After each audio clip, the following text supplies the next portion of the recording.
Can you tell? Are we on here? Doesn't sound like we're on. Hello? Is it on? Yeah, there it is.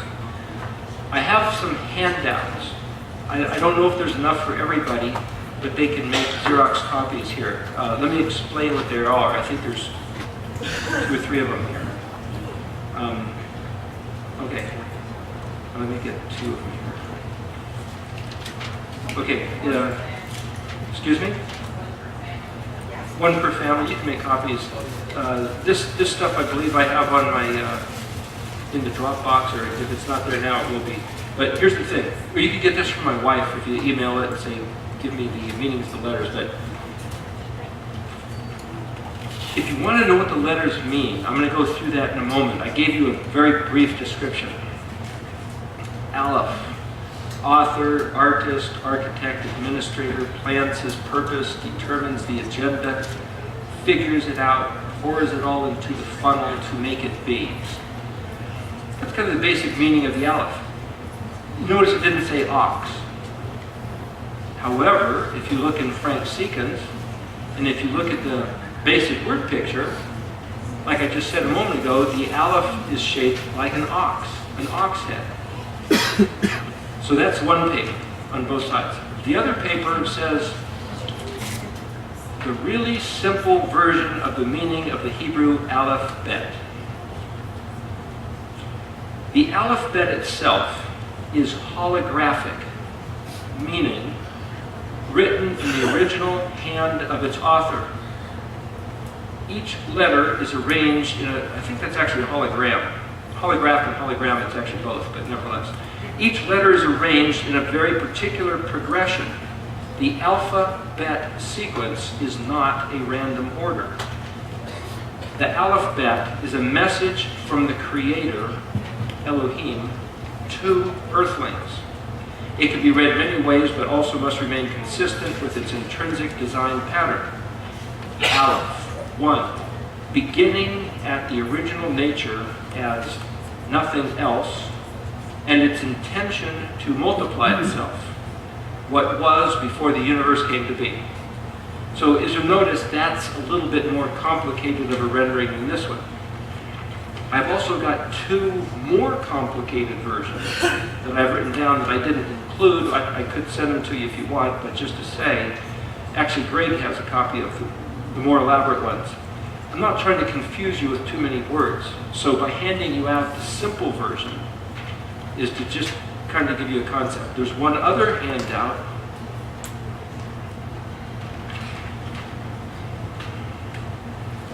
Paleo Eriktology Thematic Logograms. It doesn't say so anywhere here. However, if you go to a website, it's by the name of seethesound.net. All one word, See the Sound. A friend of mine put it up. It's from in Exodus where he says, and all the people saw the smoking mountain and the sound of the shofar. It's written as if they almost saw the sound of the shofar. So he says, seethesound.net. If you go there, you will see it says, click here for the original format. If you click there, it'll put up the page. He changed his page design, but it has on there Paleo Hebrew or Paleo Eriktology font. If you click there for free, it'll download this Paleo Hebrew font onto your computer. So you can write with your computer just by hitting the keys. And including there is one page showing you how the keys in modern Hebrew and this Paleo Hebrew are keyed to the English alphabet letters on your keyboard. Just click there and you can have it. Also there is these 4 pages. So what I've done here is try to show you the key to the whole alphabet. Now, the first 2 papers we handed out tells you what the letters mean. This is the key, which is the Mishkan pattern, which I'll describe in a few minutes. Just so you know, this stuff could take hours of explanation to try to make it simple and clear, but I tried to write it down as simply as possible. But you might read this and not have any idea what I'm talking about, so I'll explain it, and then maybe when I'm done talking, this will make more sense to you.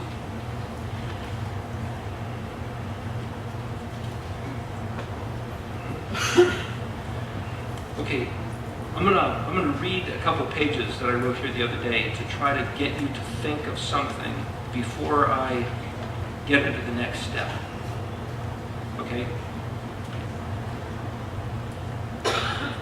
4 questions which I'm going to try to address for this talk.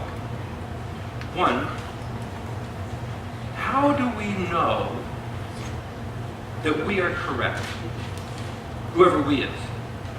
Whether we're a Catholic, or a Buddhist, or a Jew, or a Methodist, Messianic. How do we know we're right? What standard does anybody have to measure against to prove that we're right and everybody else is wrong? As the Bible, everybody uses the Bible. That doesn't prove anybody's right. They all claim that they're right and everybody else is wrong. I grew up as a Presbyterian. We were going to hell, and the Catholics and Jews are all going to hell. And probably the Methodists and Baptists also. Of course, the Buddhists and the Hindus. How do we know we're right? Well, we got the Bible. Well, those guys had the Bible too. As a matter of fact, one thing that really bugged me when I first started thinking about things is the Christians and the Jews use the exact same Bible. Well, the Christians got the New Testament, but the Old Testament, the exact same Bible. How can they be so contrary to each other? And the Christians say, why, those stupid Jews, they killed their own Messiah. Well, they don't recognize him as their Messiah. Well, it's clearly stated in all the prophecies that he came as the Messiah, and they didn't recognize him. So that's why they were thrown into the Holocaust. That's why they were put through the Inquisition. Is that true? How do we know we're right? Whoever we is. I could be one of us or I could be one of them, but we all think we're right, whoever we are. So, okay. Here's another question.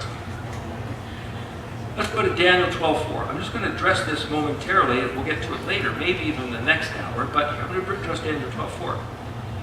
The archangel Gabriel shows up and he talks to Daniel. Now, Daniel's one of the biggest big shots in the Bible, right? You got Daniel, Joseph, David, Moses, Abraham. He's one of the big shots. The archangel Gabriel comes and talks to him and he says, Daniel, you have a job. I'm sent from the Almighty. Daniel, you have a job to do. Hide the words. Seal the book until the time of the end. And he says, many shall run to and fro, and knowledge shall increase. Now, I remember hearing that part of the verse, that last part, ever since I was a kid. And say, well, these are the times of the end. Because look, we've got spaceships and fast cars, and we've got all these things, people are running to and fro, and knowledge has increased. Look, we got the computer now. That was more than we had when I was a kid, but yet, knowledge is really increasing. Well, then that must mean these are the last days, right? Okay, if these are the last days, where's the book? What words did Daniel hide? After all, he said, hide the words and seal the book until the time of the end. If this is the time of the end, then we should have access to those words again, right? Doesn't that follow sense? Okay. Has anybody ever heard of anybody finding those words? Do you know where they are? Anybody? How about the book that was sealed? Where's the book? Which book did Daniel seal? Where is it? Any ideas? Has anybody ever heard a sermon on this subject? Ever? Revelation. I've heard people give me that answer because I throw this question out to people. You know, it's like Revelation was written 600 years later. Daniel could not have hidden the words of a book written 600 years later. Well, here's the thing. I was looking at this. You might say, where do you even look for the book? Well, somebody said, well, you know, somebody found in the 1940s, they found scrolls hidden in a cave in Qumran, the Dead Sea Scrolls. You say, well, hey, maybe Daniel hid some words and stuffed them in a jar and stuffed them in a cave. So maybe one of these days we'll find it. Where do you look? Well, I think what happened is that Daniel changed the letters from Paleo-Hebrew into modern Hebrew. Now, how do you go figure that? The modern Hebrew is called Chaldean flame letters. But the modern Hebrew is called the Holy Writ, the sacred script. But they're called Chaldean flame letters. Does anybody know who the Chaldeans were? Who? Not just the Babylonians. What was a Chaldean? Can't hear. Babylonian priests. They were actually the sorcerers, the magicians, the astrologers. The word magi, where we get the word magician. You remember the three magi that came to bring gifts to Yeshua? You look at Stephen Collins' work, Stephen Collins' books, and he says the magi weren't Chinese or coming from the Far East. They came just east of Israel, which was in a place called Parthia, basically where we get Persia now, the Iran, Iraq area. And that they were you might say, the intellectual descendants of Daniel. And that Daniel had figured out, got this message from Gabriel that Messiah would show up in 420 years, I think it was. And so with the conjunction of these planets, and that he told his people after him, he says, listen, he was the third ruler of the kingdom of Parthia, or actually maybe of Persia and Babylon, but he became Parthian, but it was a big deal. Very wealthy. And he took his wealth and he held it in a trust, as it were, and said, when the Messiah is born, take this loot, gold, frankincense, and whatever it was, and go bring it to the Messiah who's born. My gift to him, 420 years in the future. And so when the Magi came, Stephen Collins wrote about this, that it wasn't three kings dressed in their finery riding on camels through the desert. I mean, they'd get robbed by banditos. They probably had 10,000 soldiers. They were armed to the teeth. This was a very, very wealthy caravan. And the Parthians had actually whooped Roman legions in the past. Rome and Parthia were at odds, similar to the United States and the USSR during the Cold War, only it wasn't a Cold War between these guys. These were warring empires. And that the Parthians, emperors, were actually descendants of the throne of David. When do you ever hear about this stuff? David had Solomon, his son, rule, and then the kingdom was torn apart a few hundred years later. And what happened to it? Why would a foreign nation have their emperors of the lineage of David? Well, because it was of the lineage of David, and because Yahweh had put a curse on the house of David, he said the sword will not leave your family because of Absalom and Bathsheba and all this business going on. Well, the Parthian emperors, as soon as they came to the throne, they would kill all the relatives to not usurp the throne. And so that within this offspring of the house of David, there was this constant slaughter in the Parthian Empire. So when all of a sudden they heard, hey, one is born in this city in Judah, which is heir to the throne, he might be our next emperor. Let's go bring this treasure to him and hail him as our king. You don't hear about that. The king of the Jews, king of Judah. This is Parthia. This is Iran, Persia. That's why Herod was so upset when these guys, it wasn't three kings, it was an army looking for their enemy nation's emperor just born. This was a big political scenario, and Herod had to answer to Caesar. And if he blew this, his head would roll. That's one reason why he surreptitiously had the babies killed. So it was like, oh, I didn't know it was going to be. He was trying to play an international politics scene going on. Anyway, the thing about Daniel is that if he hid this, he was the chief Chaldean. The chief Chaldean. Why are these called Chaldean flame letters? Where'd they get that from? If you look back in history, Ezra is the scribe, Nehemiah the governor. They were sent from Cyrus back to Jerusalem to rebuild the city. Ezra the scribe brought with him scrolls written in the modern Chaldean flame letters.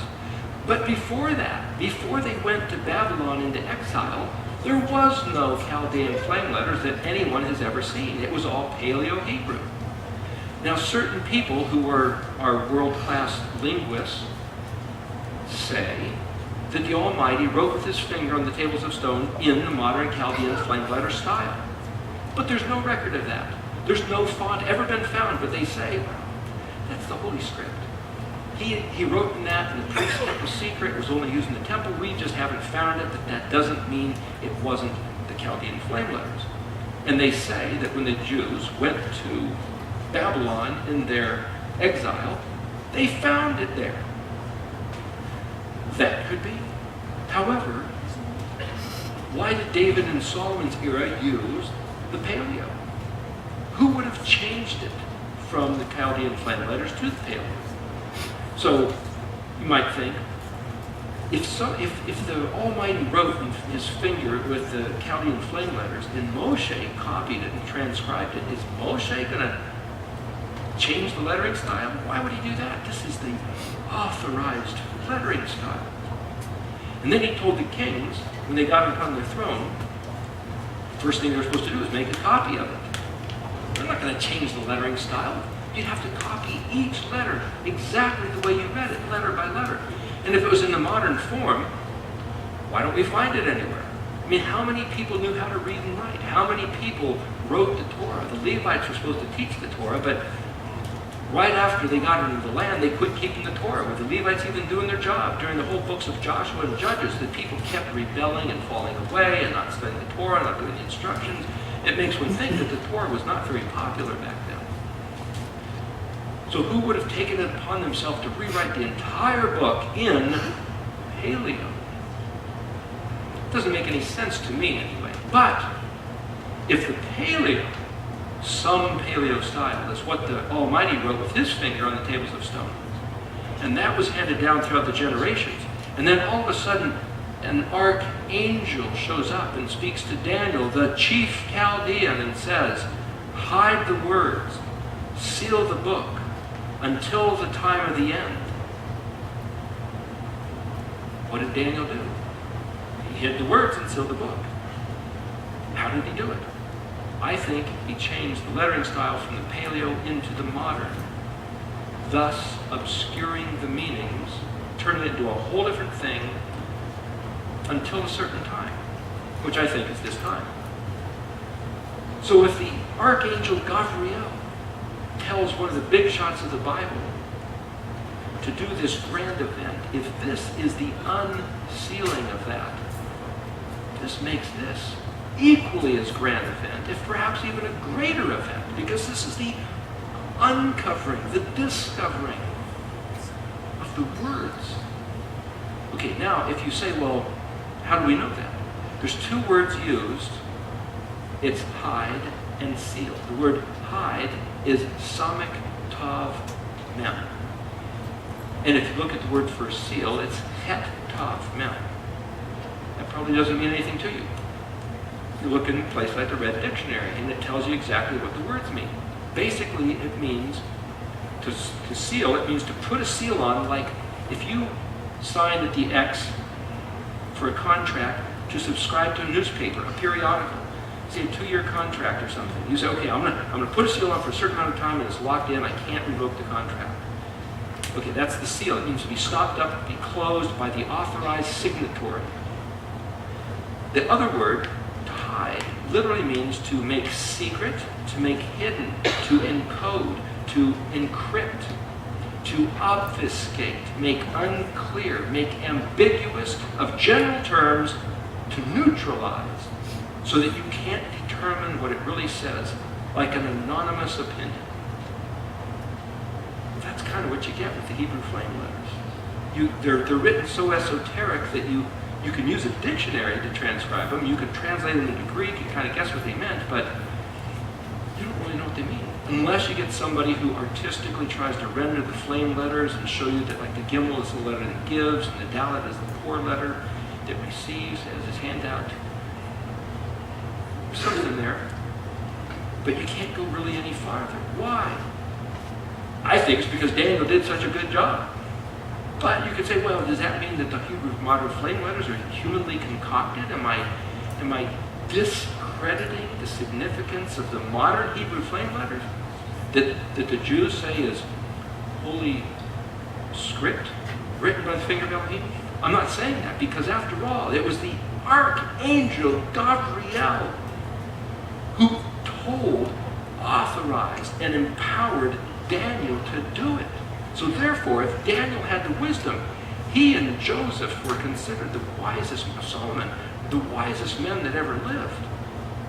If he was given the wherewithal to hide these things, then he was given the, you might say, the ruach to construct the shape of these letters and to embed them into this flame font in some way that it successfully fulfilled the mission he was given. Okay, so in a little bit, I'll get back into Daniel. But let me go on with these 4 questions. Here's a riddle I was talking to you about it at lunch there. John 1:1. We presented this earlier in the day as right in the New Testament reading. Think of this as a riddle. See if you can answer the question. In the beginning was the Word. The Word was Elohim, but the Word was with Elohim. Seems to be a discrepancy. It was Elohim, yet it was with Elohim. If it's with, it's not necessarily the same as Elohim, or why the different words? All things that were made through or via the vehicle of this Word. And this Word became flesh and dwelt among us. Okay, what was the Word? Okay, anybody that hasn't talked to me, that we've talked about this, does anybody have any guess what that word was or is? It's a riddle. It's just kind of playing around with the scriptures a little bit here. It was Elohim, it was with Elohim, all things were made through this Word, and the Word became flesh and dwelt among us. What was the Word? No. It's not Yeshua. Yeshua is the Word made flesh who dwelt among us. But what was the Word? The Word made flesh was Yeshua, but what was the Word itself? Torah. Light? Well, light itself is a manifestation, you might say, but light's not a word. He spoke a word. He said, Yehi or. But to say, let there be light, or Yehi or, he spoke the word or, and there was or, but that's only or. But what about the word that was Elohim? You could say, well, Elohim is light. No, Elohim is the infinite one who created life.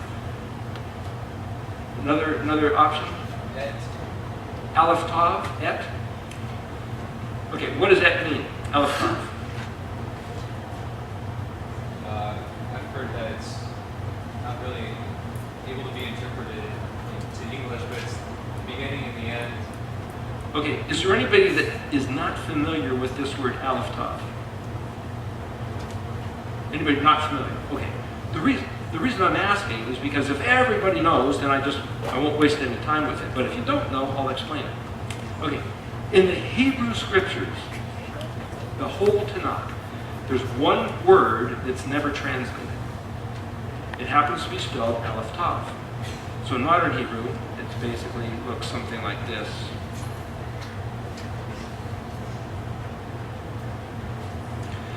Aleph Tav. Never translated. It's similar to this. If you were going to write something and you're going to quote somebody, you put quotation marks. Do you ever translate the quotation marks? No, they're just quotation marks. Aleph Tav in Hebrew essentially is a pointer at the direct object. Grammatically speaking, if you have an action and then you have the noun, which is the object that's directly acted upon by the verb, that's what's in reference to. Pretty similar to our notion of quotation marks. So I can explain the thing away and say, it's just like having quotation marks.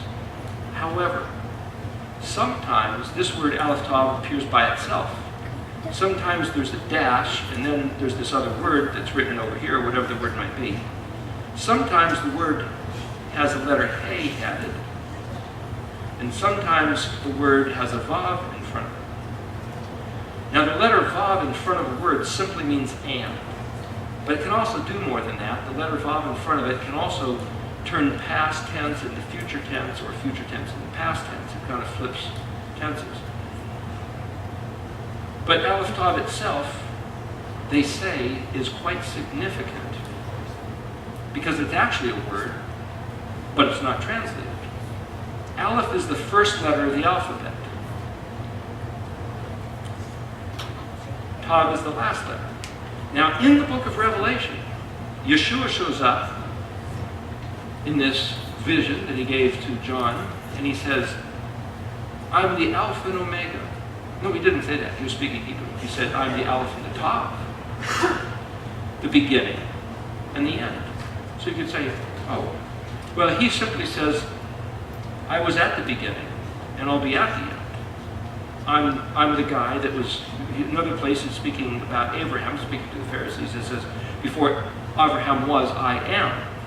And they got pretty bent out of shape over that, because the word I am is supposedly the name of the Almighty, and thus him claiming to be divinity, and that's another story. But the point is, so he's claiming to be of ancient days, but also then the book of Revelation, the guy that shows up at the end, Aleph and Tav.